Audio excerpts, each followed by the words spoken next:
Well, hello. Good evening, everyone. It is Wednesday.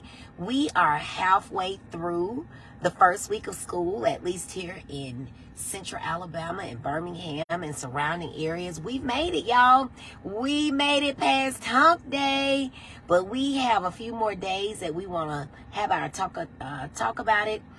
Focus on It Friday, the Back to School series. Hello, Melissa Ann. Thank you for joining. We're here tonight and we're going to be talking about taking the work out of homework. Go ahead and share the video. Tag some people whose children are always giving them fits about homework. They need to know that we are over here and we're going to be giving out some good tips to help us get going on this hump day. It's been a long week, guys. It's been a long week, and it's just the third day of school. And this mama is already like, oh my God, we got to do this for a whole year. One of my girlfriends sent her kids to school today in a shirt that said, is it spring break yet? And I agree with those babies. Is it spring break? Because clearly we are already in too deep. Already haven't had the first bit of homework, but I'm already dreading it, guys. I'm already dreading it. Hello there. Hello. Go ahead and let some people know that we're here. I'm so used to coming to the car to get away from my kiddos that only one is there, the most quiet of them all, and only he is in the house.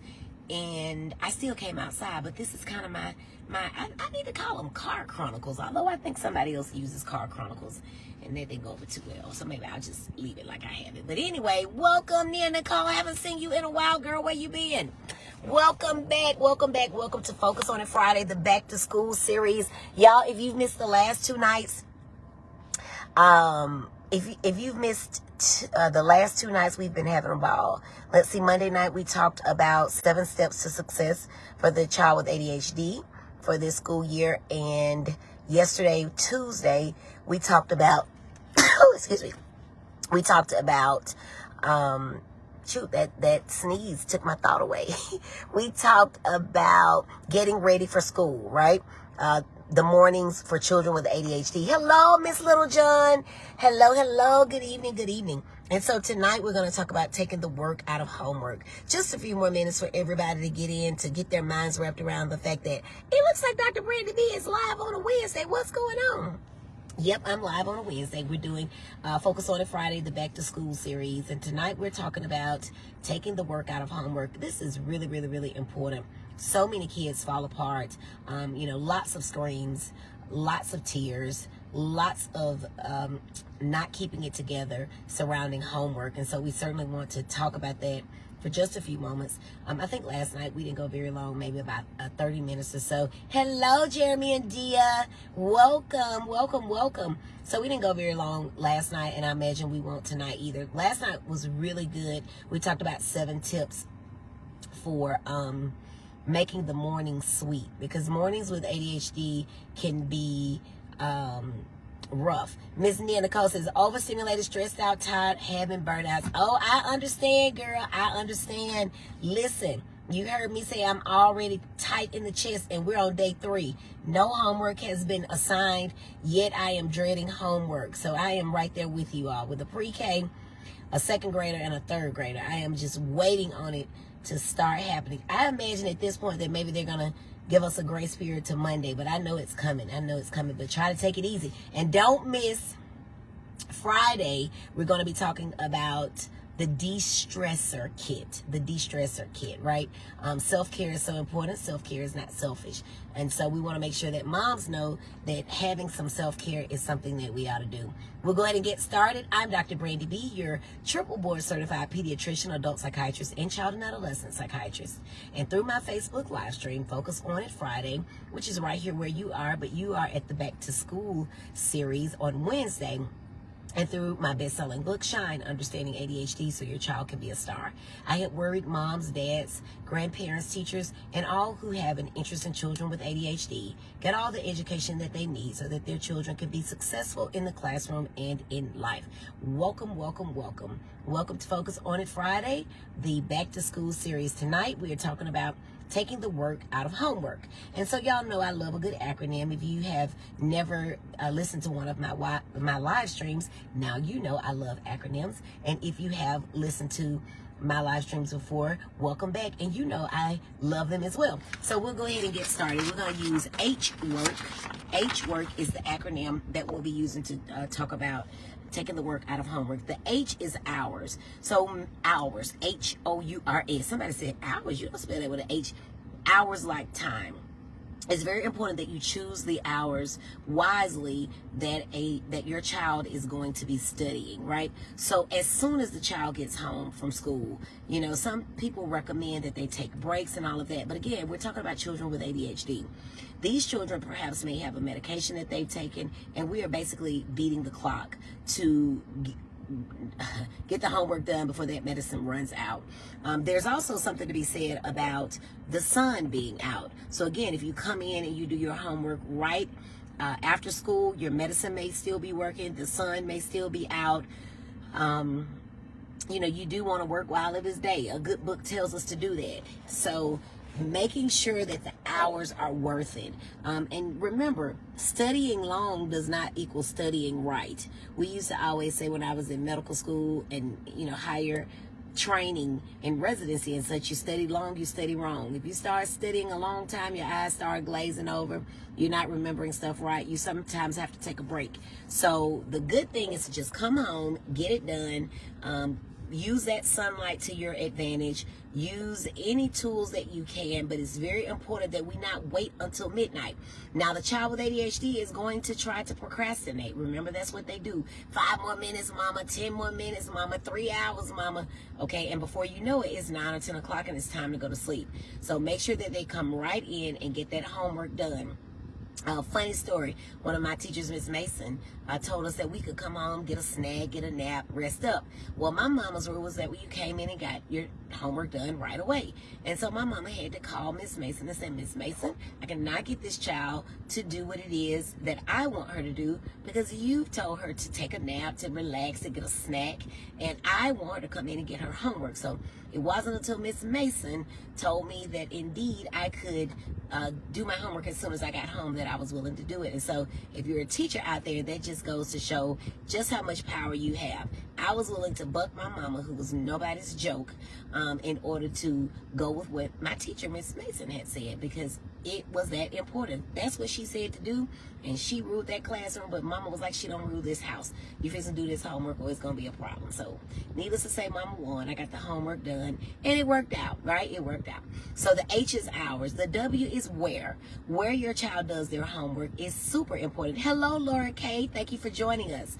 It is super important that the where that your child does their homework is consistent and is somewhere that is conducive for studying, right? So you don't want the child to be trying to get their homework in the car, all the distractions of the road. You don't want your child to have to try to get it, you know, in the TV room where everybody else is watching TV. You want your child to do it in the same place at the same time, because that way their brain gets conditioned to say, oh, we're sitting at the desk, and when we're at the desk we do work.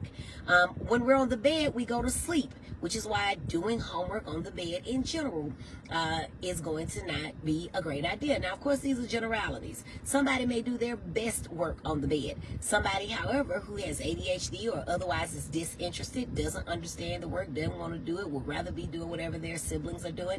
If you put them in the bed, they're going to be doing anything other than homework, right? So the where is super important, making sure that it's conducive to studying and making sure that it is consistent. Whenever I get ready to really do some work, I go to my desk. If I am anywhere else trying to do work, I am subject to just not stay focused. And again, I don't have ADHD, but it's just that I do things. We are creatures of habit, we say. And so I try to do things the same way all the time. That way you're also less likely to forget, less likely to get off track, less likely to get distracted if you just do things the same way all the time, and that includes your homework.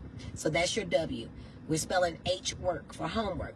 The H is are the hours, refers to the number of hours, making sure that we do our homework at appropriate hours. And so if your child is a night owl, I mean, hopefully we're not talking about elementary school age kids, because they need to go to sleep Everybody needs to go to sleep, but especially those little people.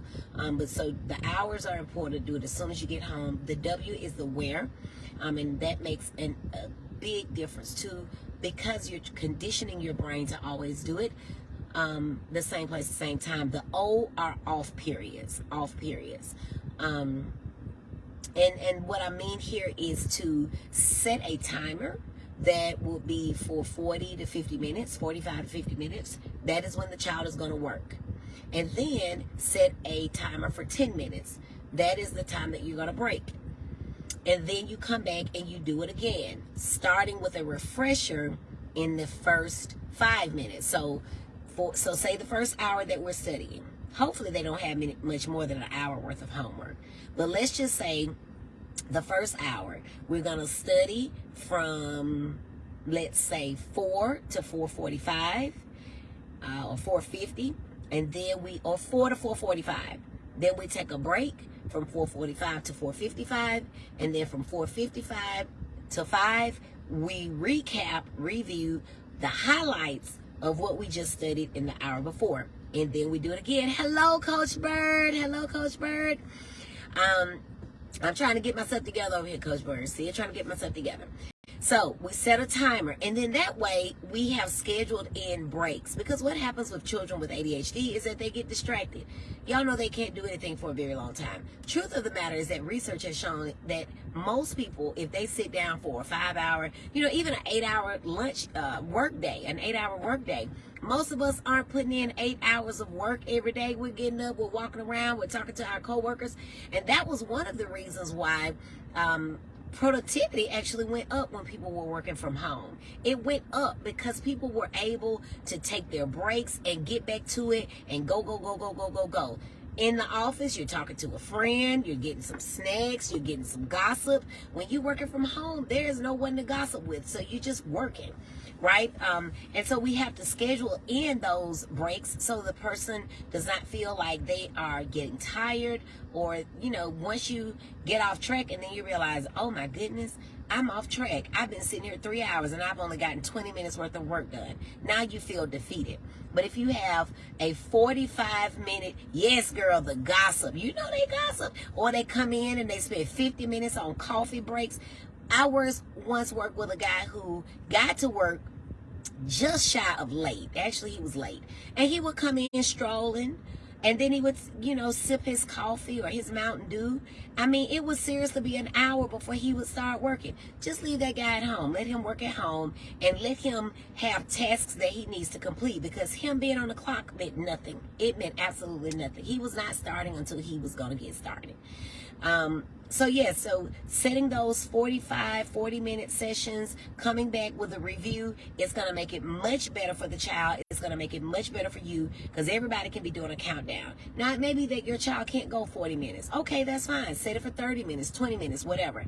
Just know that as you set it, you just need to be consistent. Consistency is always going to be the key. So whatever you set it for, keep doing that. Now, one of the things I think that we as human beings don't do is take inventory. We are not good at taking inventory. We just see something one time and make an announcement to change a whole system. It may take you, especially if your kid is going up to one of these odd number grades. I don't know what's up with these odd number grades, but it may take you 2 to 4 weeks to even figure out what the system is going to be. You may have to change the system several times. But as you are collecting information, make sure that you are being consistent. Hey, mommy, love you. Hey, Franklin. Make sure that you're being consistent so that your children can be consistent too. Our children are little versions of us. They really are. And so whatever it is that they see us doing, by gosh, that's what they're going to do too. So if we want little consistent people who can follow the rules, then that is what we're going to have to do. I'll tell you another funny. Someone said that they like my anecdotes because it brings it home and it makes me seem real and genuine, and I am. I'm glad that that's how I come off. So this morning, so the rule in the house is that you cannot look at your phone until you have on your clothes. And I'll admit it, mornings are hectic, right? And so I'm usually working by 7, seeing patients, and my husband is left to get the kids dressed. And so, we may forget, not follow through. So, tell somebody they can't have their phone and then they get it. Well, this morning, the oldest one and the youngest had their phones out, and they were not dressed. They had not come to get started. And so, this afternoon when they came home, they immediately wanted their phones because the oldest for sure wants his. And I said no. And he simply turned around and he was disappointed.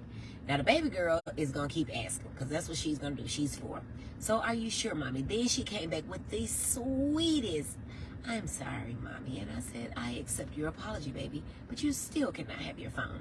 And so a few minutes later, you know what I noticed? I noticed them playing some little board game that was given away at a school drive, a back to school rally. And I took a picture of it because for the first time ever, that is the first time that this sort of thing has happened. So when we get them off of the devices, and we know this, when we get them off of the devices, it encourages them talking to each other. It encourages socialization. It encourages problem solving because they figured that out, and it encourages even them reading. I told the oldest one, I said, find a book and read it. And so that's what we need to do. But the bigger issue so it was a double win for me. It was a win in that I felt good about myself because, yes, I enforced the rule that I told them, and that is what we're trying to get going. And it was a stinger for them because I told them Monday to every day except Wednesday during the week, they can only have their phone if they have everything done. And so, bath, bedtime, everything, and the only difference will be with the time between when they get all their chores and everything done and when it's bedtime. And so if there's time left over, that's when they can use their devices. So Wednesday is the free day because they don't have football practice. Well, it was a real stinger because they could not get their phones today, but they figured it out. They found this board game, there was a puzzle there, and so they, for the first time ever, I was like, yes, they're doing that. So be consistent. You'd be surprised what your kids are able to do and figure out. I surely was myself. So that's your off period. Schedule those off periods, but be consistent with whatever you're doing. That's how we got off on that. Now, the R is what is reasonable for your child. Keep in mind that your child just may not be able to make it through a whole lot of homework. They just may not. It may take them too long. You may be adamant about not giving your child medication, and that's your prerogative. And so that means that the packet of homework that your child's teacher sent home, they just cannot complete because they just don't have the bandwidth to get it done. And to be honest, you don't either. Because by the time they hit that floor and they hit that first high pitch, shrieking sound of a scream, you just lose it. They lose it. Everybody's on the floor screaming. It's too much. And so you're going to find that somebody's going to get hurt. And we don't want that to happen. So that may not be reasonable for your child. And so you may need to have a conversation with your child, the teacher. And what you may find out is that, yeah, your child has a packet, but that is because they're not finishing their schoolwork, their classwork. And so now classwork has turned into extra for them to do at home. So whereas you're thinking your teacher is evil, indeed they are not. But of the 5 pages they had at school and the 200 pages that they had for home, now they have 204 pages to do at home because they didn't get through the other 4 that were remaining from the class. So you may need to have a conversation with them. What is it that we need to do? Do we need an IEP? Do we need a 504? We talked extensively about that on Monday. 504s and IEPs, we talked about that. They may need therapy to help them get organized. And finally, they may need medication to an afternoon dose to help them with homework. You would be surprised what having an afternoon dose of medication will do just for the milieu, the environment. It can make life so much better. And I don't care what anybody says, guys. Yes, I am just not a fan, if you have not noticed, of doing things the hard way. Yes, some things will be difficult and challenging, and we have to figure out a plan to work through them. But for those things that there have been proven ways to do things that are not ethically or immorally incorrect, but they can make life easier, I am all for that. There are no cookies involved for struggling. There really aren't. So for all the mamas out there that say, I had my kid naturally and I was in labor for 3 weeks, kudos. That is very brave of you. But I walked into the hospital with my back bent over saying, is it time for the epidural? And she said, ma'am, you're at registration. I said, I just don't want to miss it. I heard that was a narrow window. I don't want to miss it. Hello, Miss Savannah again. You caught a live. Hello, Delilah Spratt. Yes, we're so excited to have you all. So make sure that what you're doing is reasonable for your child. If they are having challenges, if you see them really struggling and having some challenges, go ahead and get them some assistance. Talk it over with their teacher, especially if you notice that things are coming home that were not completed in class. Trust me, if the teacher gave it, she assumed or he assumed that it could be completed in that time. So if your child is not completing it, then that means that something else is going on and we need to really try to figure that out. All right. And then the last letter, the K in H work, is keep distractions to a minimum. Now, I know that this can be very difficult. So earlier I said the where matters, the location matters. And so I've seen children doing homework in cars. If that's the best your child can do, then let's at least turn the radio off. I've seen children having to do homework at their parents' job. If that's the best that they can do, hopefully you have an extra room or an extra office or somewhere that they can go so that they can still have some quiet. Some kids you have sick parents, and so their kid may be having to do their homework at the hospital. Hopefully you can get some headphones, some earbuds, not so they can play music. I'm not a fan of that, but some kids need that. But you can put something in there to minimize the noise outside. Again, if you're doing it at home, which is perfect, or if you're doing it at a library because they go there, then you want to make sure that you have a comfortable desk. Your elbows should reach just, at a comfortable length. They shouldn't be up too high and they shouldn't be down low when they are resting on the desk. Get a comfortable chair, but not one that's, made with like pillow top and they're going to lay down and then fall asleep.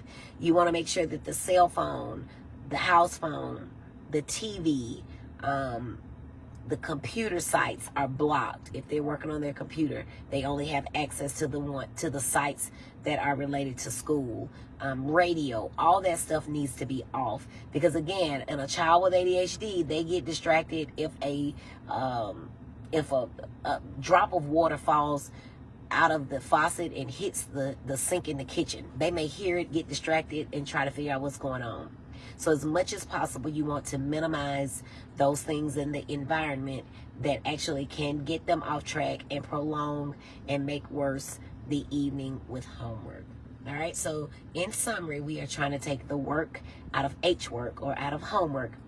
The H is the hours, refers to the hours. Make sure that you're doing it in the daytime, when there's light outside, when the child is still fresh, they still got some energy from the school day and they aren't trying to beat sleep, because at a certain hour they will get sleepy or just plain old tired of sitting there trying to get that homework done. The W is where. Make sure that we're doing homework at the same time and at the same place consistently, preferably at a desk, not on the sofa, not on the bed. That's going to promote, there are certain things that you do in the bed, and studying and reading, research has continued to show that should not be it, right? There are other things that you do there, including sleep, but you are not to be trying to do any homework there, especially for young people who haven't figured out how to navigate all of that. That's a real skill, to be able to do work in your bed. And it usually is going to be surrounding having a deadline. So that even if you are in the bed, you got to get it done. O is for off periods, scheduling breaks. And I gave good examples about how you can maybe have the child go for 45 minutes, take a break there for 10 minutes, and then come back and do a 5-minute recap. If you can't remember what you said, we weren't studying. We were just calling words. And remember, Studying is an active process that requires you to be paying attention, to be listening, to be focusing, to do all of that stuff. And I suggest that for the older kids who have learned highlighting and all of that stuff, underlining, that we're really only wanting to highlight and underline high yield things. Looking at a paper where the whole page is highlighted is just ineffective. You could have left it blank, because everything on there cannot be highlighted, and everything on there should not be, and hopefully is not something that they do not understand. But those are real skills that, again, will come with age. I see my third grader this year had to purchase highlighters, so I guess that they will be learning the skill of picking up main points, and that sort of thing. So your off periods, you are figuring out what's reasonable for your child, and asking some other parents, does it take your kid 4 hours to do those 3 sheets? And if they say, oh girl, we do that in about 30 minutes. Okay, well then, again, gather some more information, gather some data. If your child is taking 3-4 hours to do 3 sheets of paper and nobody else's child is, then maybe we need to have a discussion with the teacher about, is he moving this slowly in class? Because again, moving that slowly in class is going to mean that you're not going to get it. And then the last one, the K, is going to be keep distractions to a minimum. And that is going to be all about the environment. The goal of setting this up is to make sure that your child has everything that they need to be successful. And if they need a quiet area to get their work done, then make sure that you're not having them at the back of the club because they have a babysitting area back there and they're trying to do their homework in the back room. I'm glad that they have a babysitting area, and I'm glad that you're getting some self-care, but that is just not what is conducive to your baby and their learning and getting their homework done. They need quiet, they need some lights, they need to know that this is a safe place that I can focus on doing my work. And again, we have to make the best out of every situation. So if you just have to go to the club because your person is going to be there, then make sure you get these babies some noise canceling headphones or whatever they need so that they can still study and stay on task. And if your child is super easily distracted, you may have to sit there with them. And some parents, have time to do that.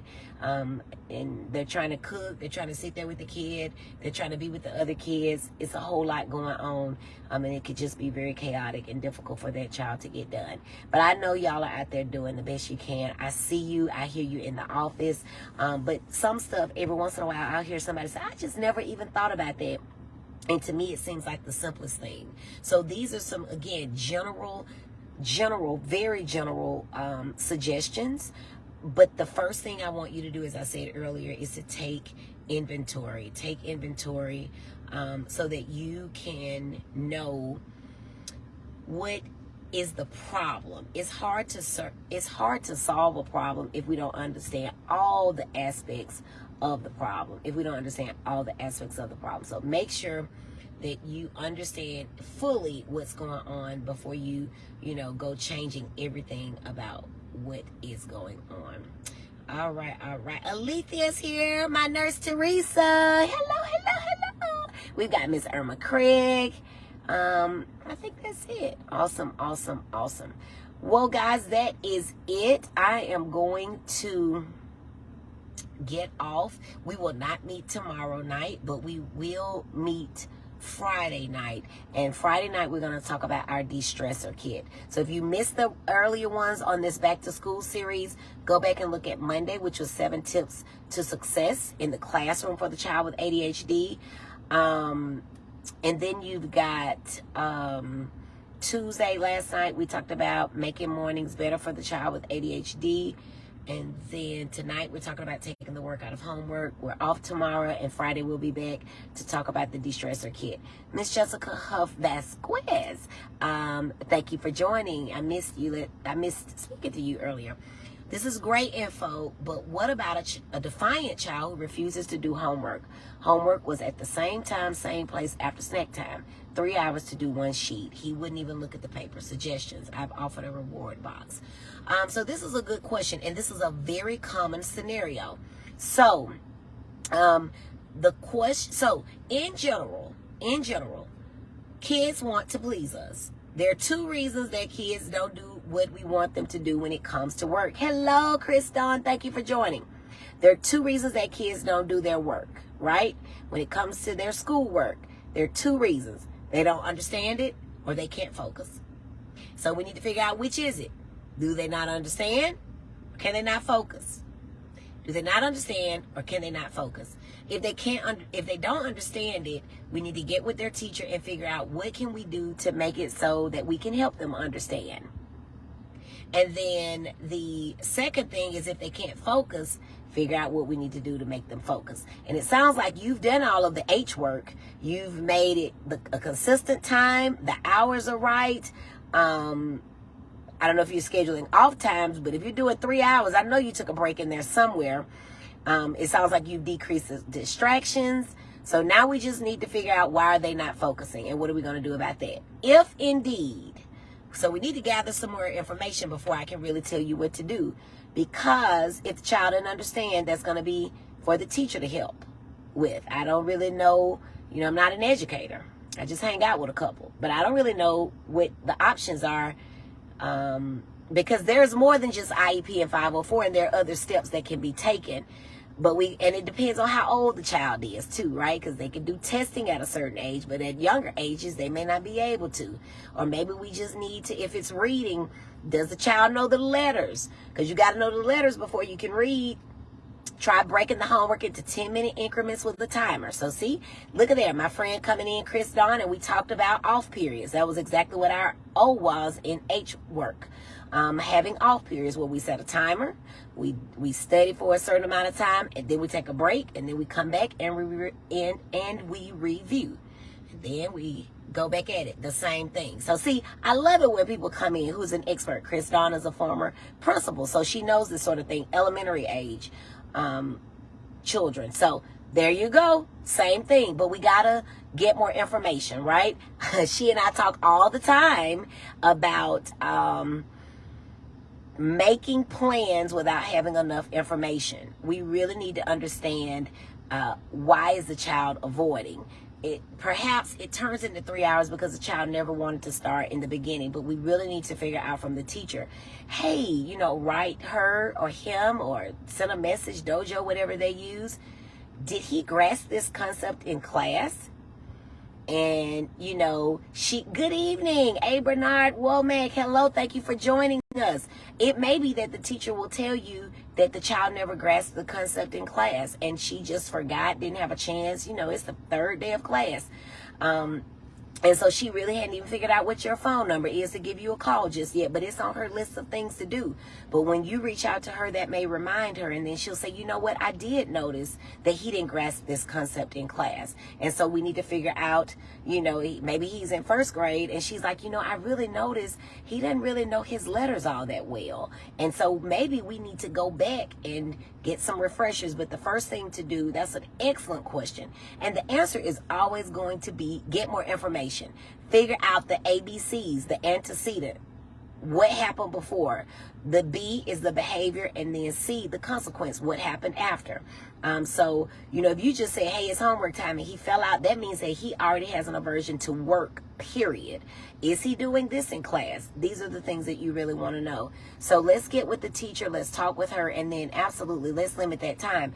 I don't have the patience to do 3 hours worth of work on one piece of paper. So I would have just called the teacher and said, look, this is not getting done.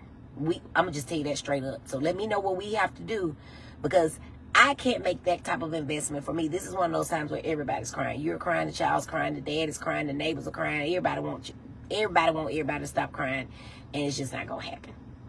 That would be 3 hours is a long time. And even at the end of 3 hours, everybody's spent. So sometimes you just have to take an off period for a while. And so, no rule is, rules are meant to be broken, right? So last night, if you were listening, and if you didn't watch it, go back and listen. We talked about making mornings easier. And remember, I said that the desk was one of the tools, but that is because homework should be done at night. There have been times that in my house, it was just getting a little bit heated. And my husband, who's responsible for homework, said, hey, we're going to do this in the morning. And that child had to get up super early and get it done, because for whatever reason the night before, they were just over it. And sometimes that happens. You really just need to go to bed and start over, even starting over extra early to get it done. So figure out what that threshold will be for you. But 3 hours is a long time to go. I would probably say an hour, hour and a half. And if we hadn't gotten it done, we're probably not going to get it done. Maybe we can try it again in the morning, or maybe we can just tell the teacher, this is just not working for us. What else can we do? But always remember, individualized. Whether or not your child has an individualized education plan, you better figure out a way to make it individualized for them and make it fun. Make it fun. Don't forget that learning is fun. Learning is fun. And if it is not fun, if it's a task, go back to, do they not understand it, or can they not focus on it? Do they not understand it, or can they not focus on it? Because at the point that they're at home, the bully, if there is one, has been removed. So it's just you and your child. They're not afraid of you. So why are they running from the homework? Let's figure it out. Let's get some more information. Very good question. Thank you for that question. Thank you so much for that question. And thank you, Miss Chris Dawn, for that input. Miss Marissa Carson says, this is what I do for Collins. Break it down, give some time, and again, that's your off period, your O. That is super important. That is something that I use even for myself when I was writing my book. If I'm working on a big project, you know, I am the queen of making lists, making the box, and I love to check the box off. But I also write times near the items. This should take me 30 minutes. This should take me, 15 minutes. And then if I'm approaching that time, I have to go back and reassess, gather more information. Why is this taking more time? And so I think that that's very important that we allow our children to do that as well. That was a good conversation. We've got Jennifer and Josh Alexander. Thank you all for joining. Kristen Slaughter Nevitt, Amy Herbowie Weimer. Hopefully I got that right. My sister Rachel P. Winston. Thank you all so much for joining. This has been a great discussion. Any other questions? If there are none, I'm going to let you all go because perhaps your child has homework to do. Hopefully they're already done. The question always comes up about sports. Practices usually fall for your younger kids starting at about 6 and ending, anywhere between 7:30, 8 o'clock. Time management is key. Time management is key. Now, don't forget that when we're talking about children who have ADHD, there's a great chance that their parents do too. So when we're talking about time management, that may be something that's out the window. But being able to come straight home from school and start that homework is so important, because even if you don't finish it, hopefully you got a good chunk of it done before you had to stop and go to practice. But then when you come back, you got to go back at it, set however much time it is that you're going to, work on getting it done, get that bath, get some food. And I'll just tell you, it's rough out here. It is definitely rough to be coming from practice, trying to get baths and homework and food in their stomachs. Oh my. But it is possible. It takes a lot of planning and coordinating. And again, going back to yesterday's talk, get those clothes out for the week. That way, that's one less thing you are not having to do. My nurse Dia is amazing, and I guess she still does it. She may have had to hop off, but she's amazing at getting everything out for the week. Pajamas and clothes for the day. I've never been that disciplined, but I think that that's fantastic because, bath time around here is like, okay, I'm going to get in the tub. All right, go get a washcloth. Okay, go get a towel. Okay, go get your underwear. Okay, go get your pajamas.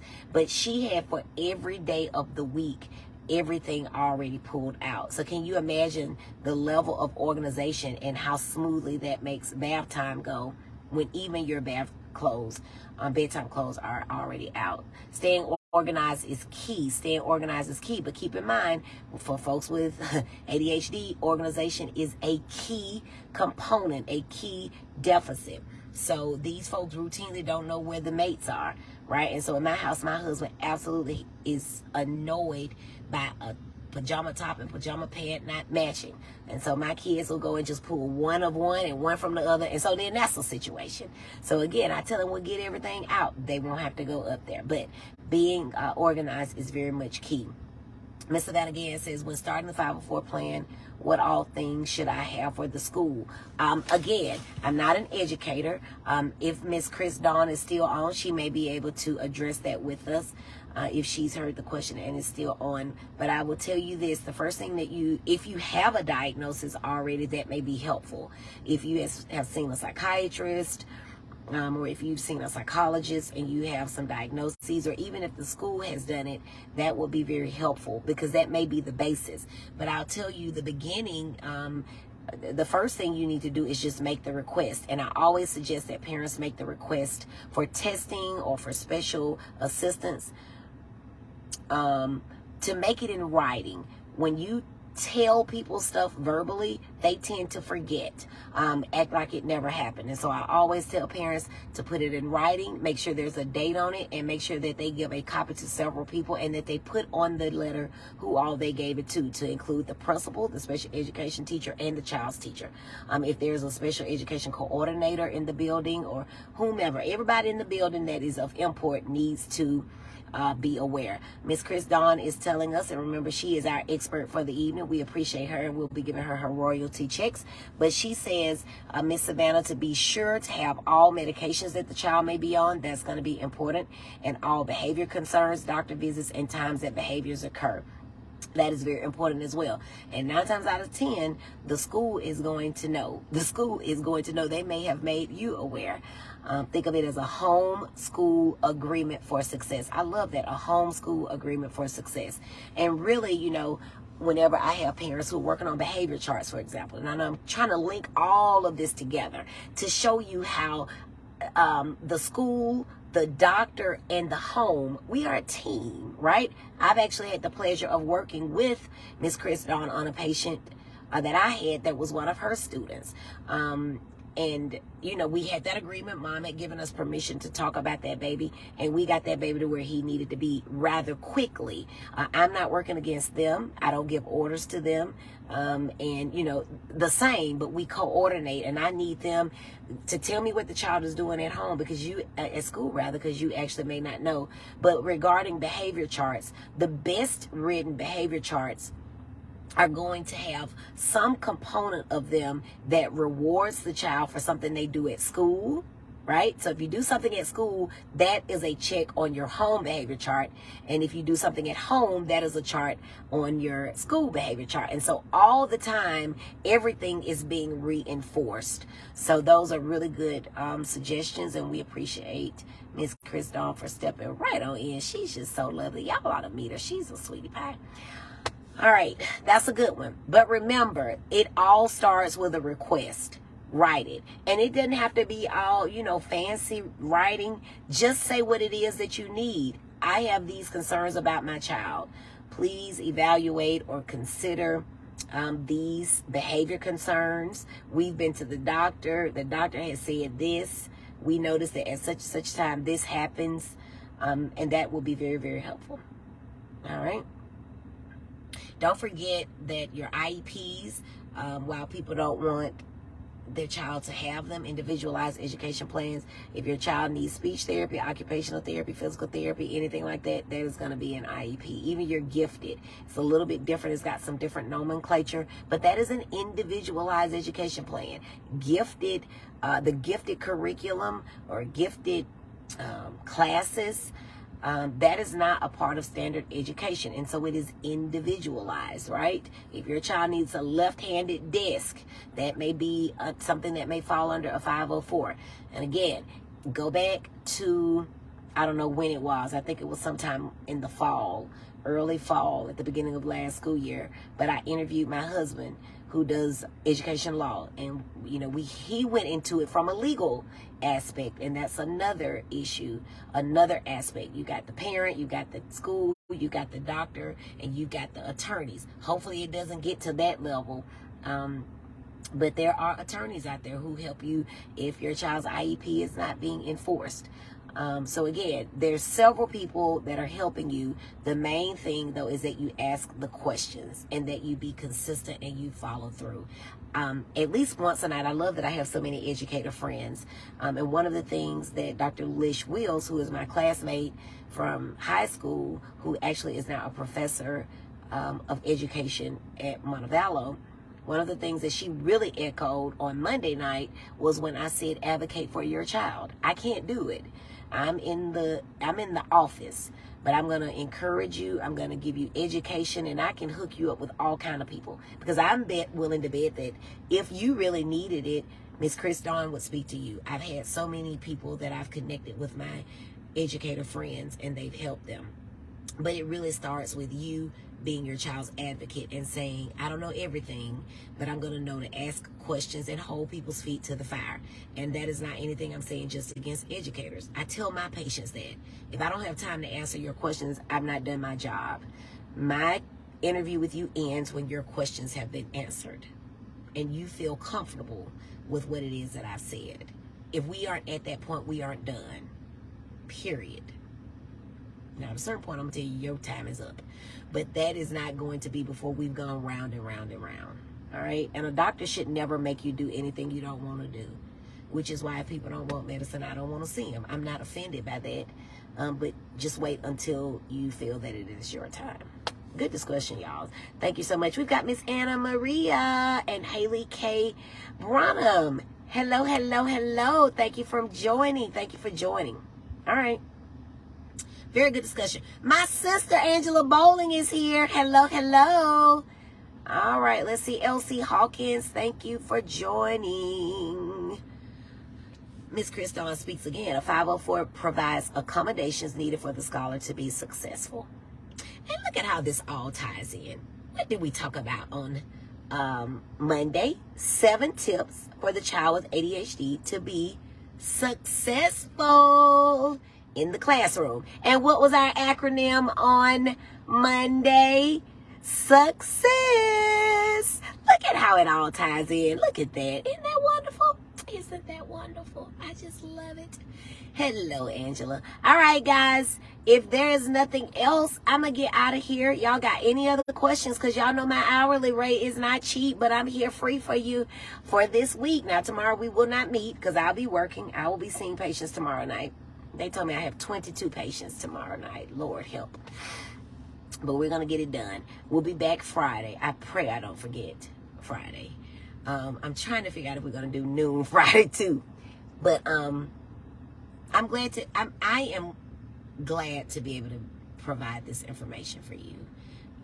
Because everybody does not have access to a psychiatrist, and definitely not one who cares enough to spend every Friday since May of 2020 giving them information and being available, you know, when I can. I do have 3 kids and a husband and a mama and some in-laws, so yeah, and the party house, but that's all right. All right, guys, well, it's been fun. I'm gonna get out of here. Make sure, oh, I was supposed to ask, if you listened last night, I don't know if any of the same people are on, but did you do your 7 tools for making the mornings better? If not, don't forget to do them tonight. I don't have my list with me. Let me see if I can remember. Your tool belt is what the kid wears. Get everything out. Your toolbox is your book bag. Pack it at night, get it at the door. Your tape measure is making sure that you know how much time, the length of time that it takes your child to get dressed, and giving them the appropriate amount of time. The desk or the secretary to remind you that homework should be done at night. We've already discussed some caveats to that, but the desk should be used at night. What else did we talk about? We talked about, there were 7, that's 4. Can't think of the others. That means y'all have got to go back and watch it. All right. Well, I'm going to get out of here. Thank you all for joining. I'm Dr. Brandy B., your triple board certified pediatrician, adult psychiatrist, and child and adolescent psychiatrist.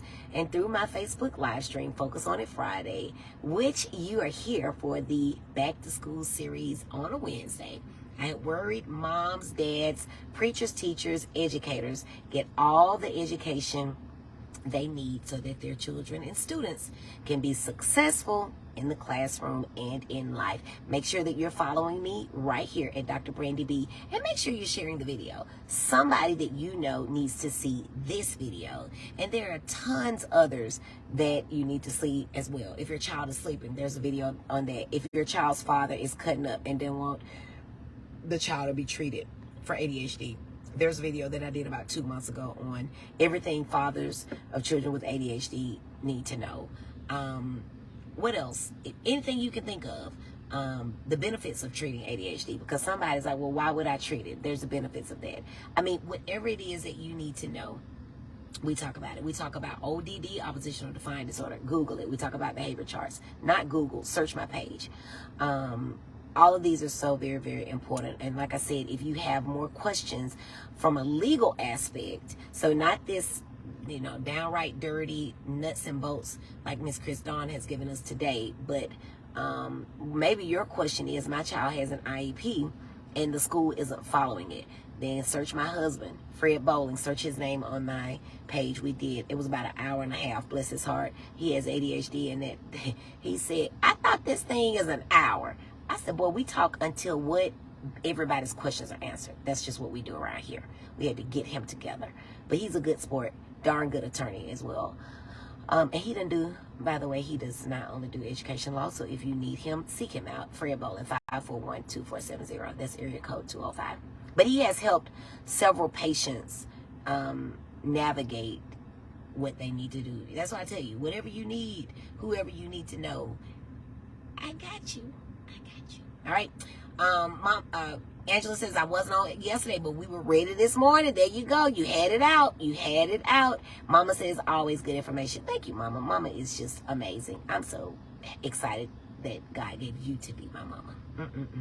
Lord have mercy. Didn't I get lucky? All right. Well, I'm going to get out of here. Y'all have a good night. Toodles. Bye.